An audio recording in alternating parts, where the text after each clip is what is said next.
반갑습니다, 선생님들. 한 주 동안 잘 지내셨습니까?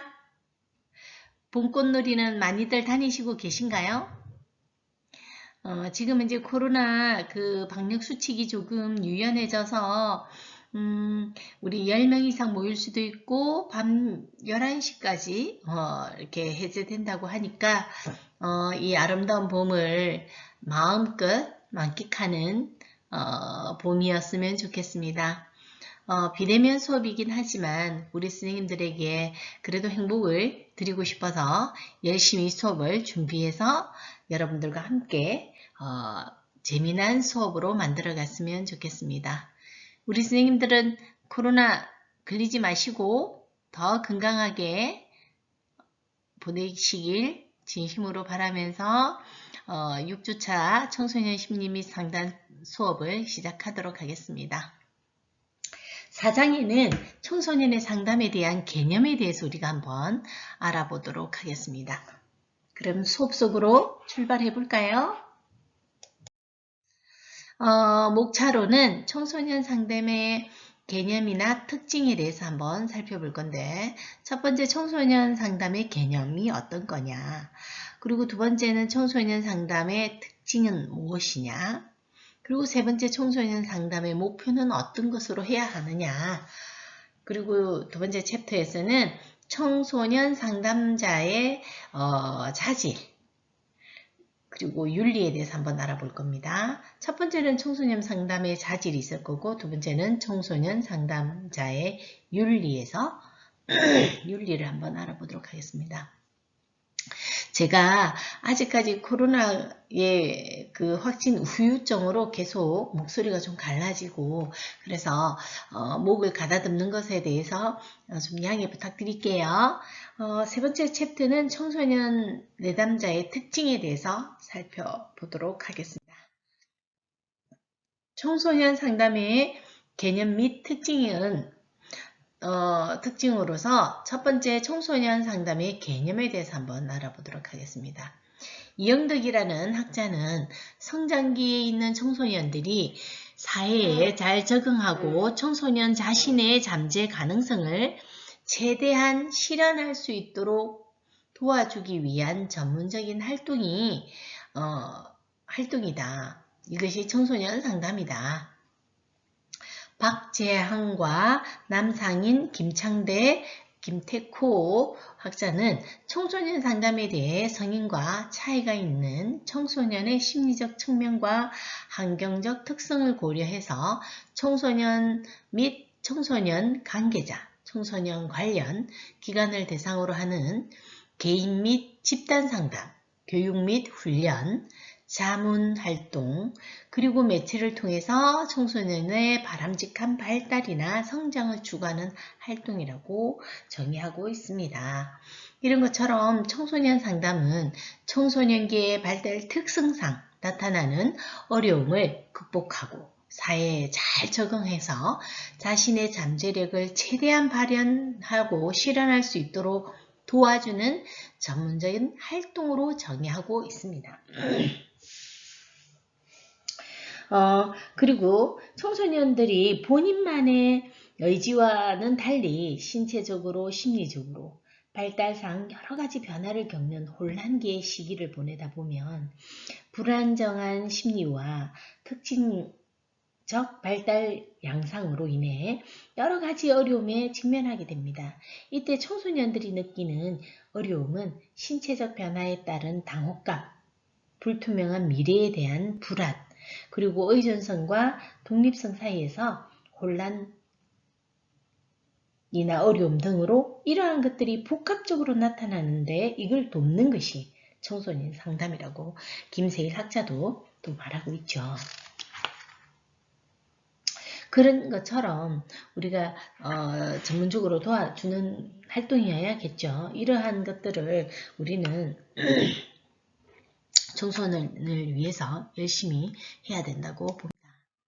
그리고 청소년 상담의 특징 두 번째, 발달 단계상 성장기에 있는 청소년들의 어려움은 신체적, 정서적, 인지적 발달과 밀접한 관련이 있습니다. 그렇기 때문에 우리가 신체적인 발달뿐만 아니라 신체적 발달은 과다하게 빠르게 일어났는데 심리적 발달이 좀 늦는, 그래서 불균형을 일으키기 때문에 심리적 이유기라고도 하고 질풍노도의 시기라고도 하죠. 이러한 발달 단계에 있기 때문에 청소년 상담은 성인 상담과 달리 조금 힘든 부분도 없지 않아 있죠. 그리고 청소년 상담 시 이들의 문제만을 다루는 것이 아니라 이들을 둘러싸고 있는 환경적인 요인이나 신체적인 요인, 이들이 건강한 발달과 성장에 초점을 맞춰야 되기 때문에 우리는 이러한 것들을 유의해야 하는 거죠.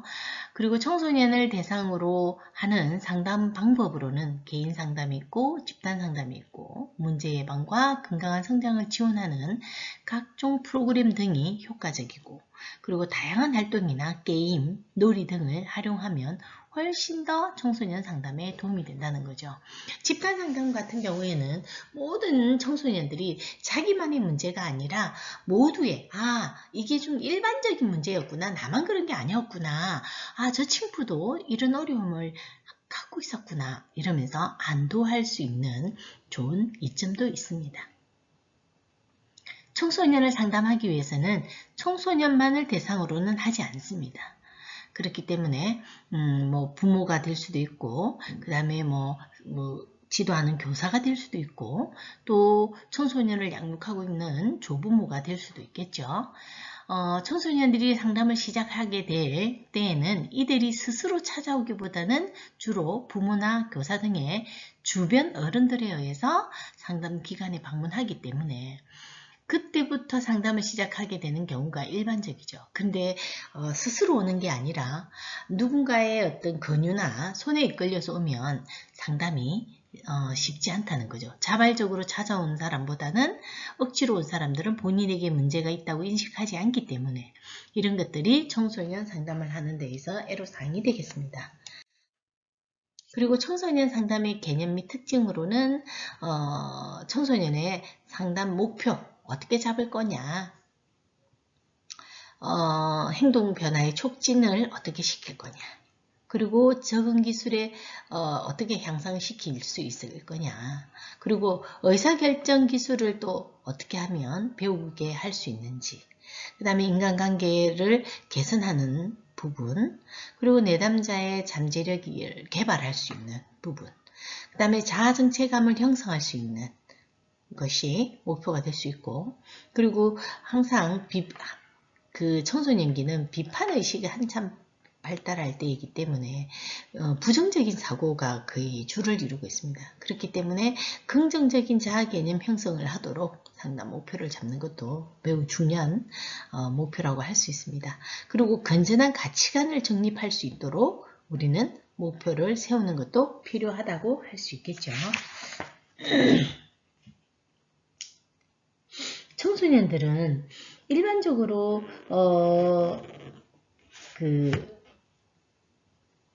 우리가 행동 변화를 촉진시키려면 청소년의 행동 변화를 가져오도록 하는 것이 사고나 감정, 행동의 변화를 모두 일컫는 건데, 일반적으로 구체적인 목표를 전환함으로 해서 상담자와 내담자가 같이 행동 변화의 정도를 정확하게 이해할 수 있어야 합니다. 그렇기 때문에 행동 변화를 확인하기 위해서는 내담자로 하여금 상담 목표의 성취 정도를 직접 관찰할 수 있도록 더 구체적으로 할 수 있어야 되겠죠. 그리고 적응 기술을 정진의 부분에서는 청소년들은 성장 과정 중에 있으면서 여러 가지 변화를 동시에 경험하게 되는 시기로서 적응하는 데 어려움을 많이 겪고 있죠. 특히 신체나 인지 정서의 변화, 가정에서의 역할 변화, 부모와 사회에서의 기대 변화, 이런 것들을 통해서 변화의 소용돌이 속에서 생활하고 있기 때문에 그 어떤 시기보다도 적응 문제가 두드러집니다. 그렇기 때문에 청소년 상담의 중요한 목표는 내담자인 청소년이 변화하는 자신과 환경에 대해서 적응할 수 있는 기술을 갖도록 하는 것이 중요하겠죠. 그리고 의사결정 기술의 함량의 부분에서는 청소년들이 그동안 의사결정에 익숙해지 있지 않기 때문에 보다 합리적인 의사결정을 내리는 것을 더더욱 어려워합니다. 이로 인해서 의사결정의 결과에 만족하기보다는 불만일 경우가 많고, 이러한 불만족스러운 상태는 여러 가지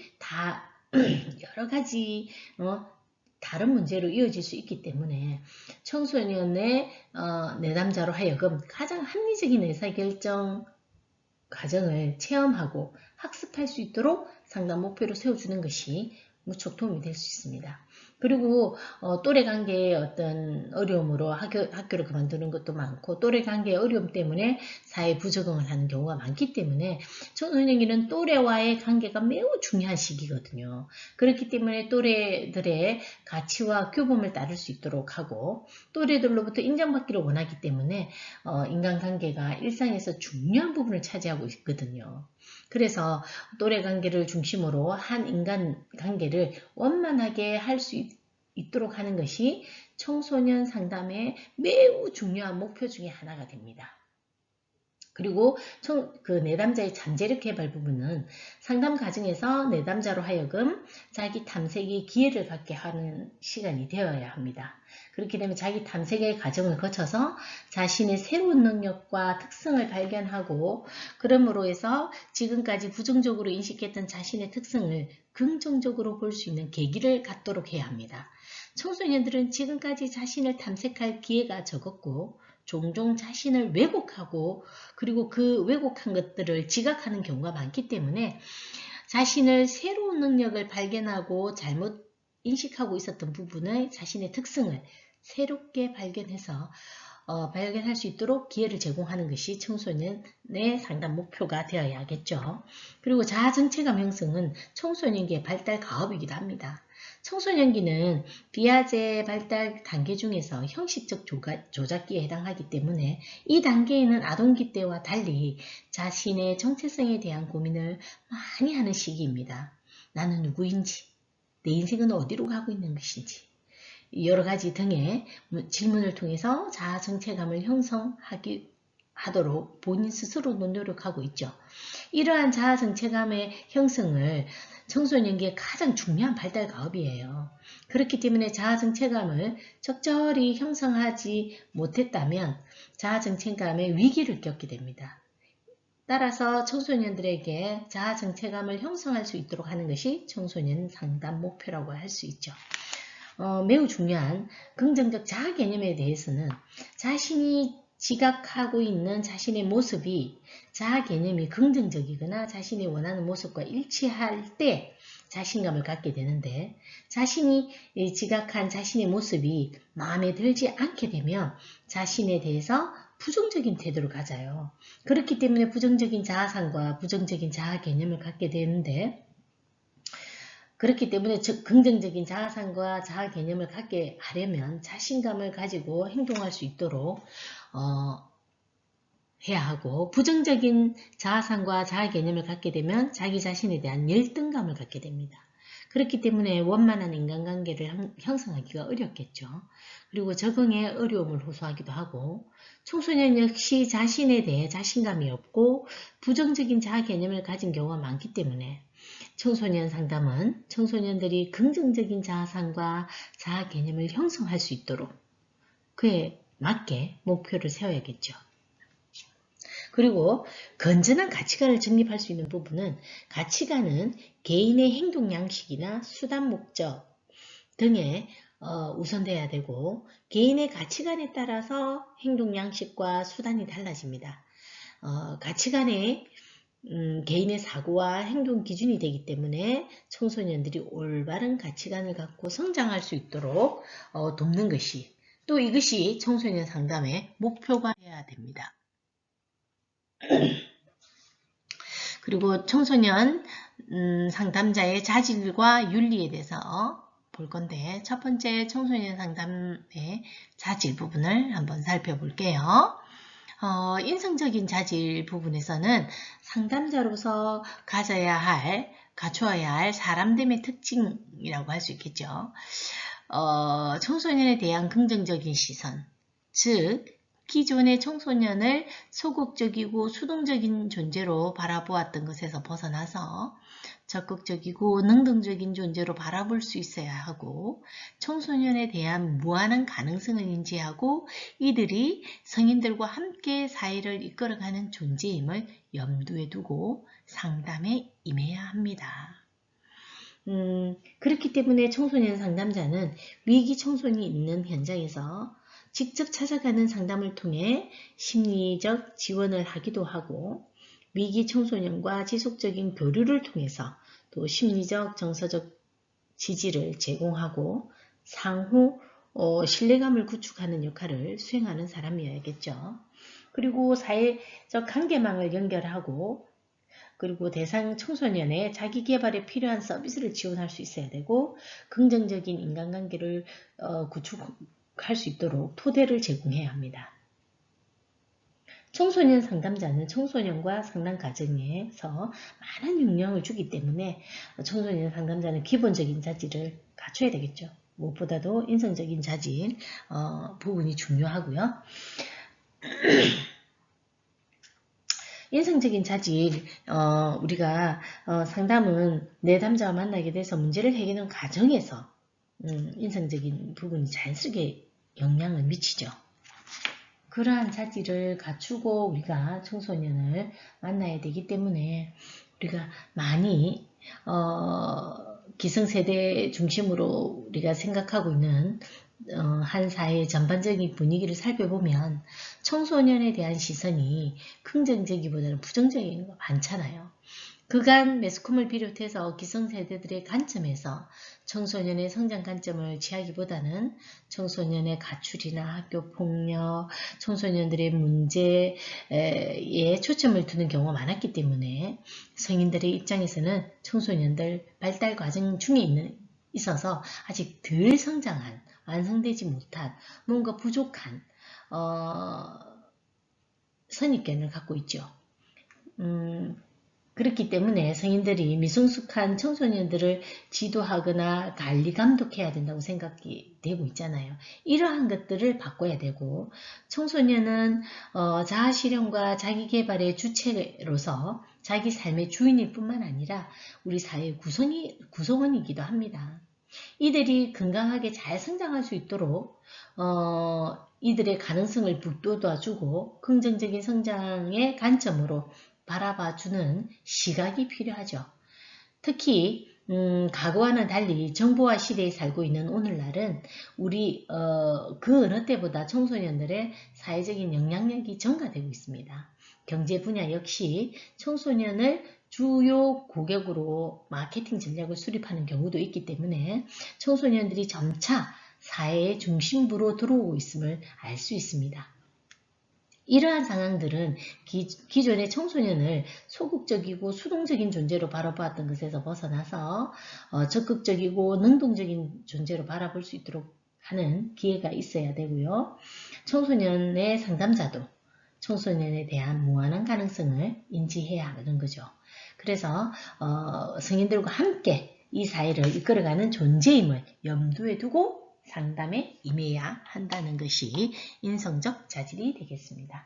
전문적 자질로는 전문적인 활동인 상담에 필요한 각종 지식과 기술을 전문적인 자질이라고 하죠. 전문적인 자질에서 지식은 상담 이론이나 내담자의 발달 단계, 그리고 성격의 구조와 형성 과정, 심리적인 역동과 같이 상담 활동에 필요한 지식과 새로운 상담자를 양성하기 위한 사례 지도 방법, 그리고 교육자와 피교육자 간의 심리적 역동, 연구 방법 등과 같이 상담 지원 활동에 필요한 지식 등을 의미하는 것을 말합니다.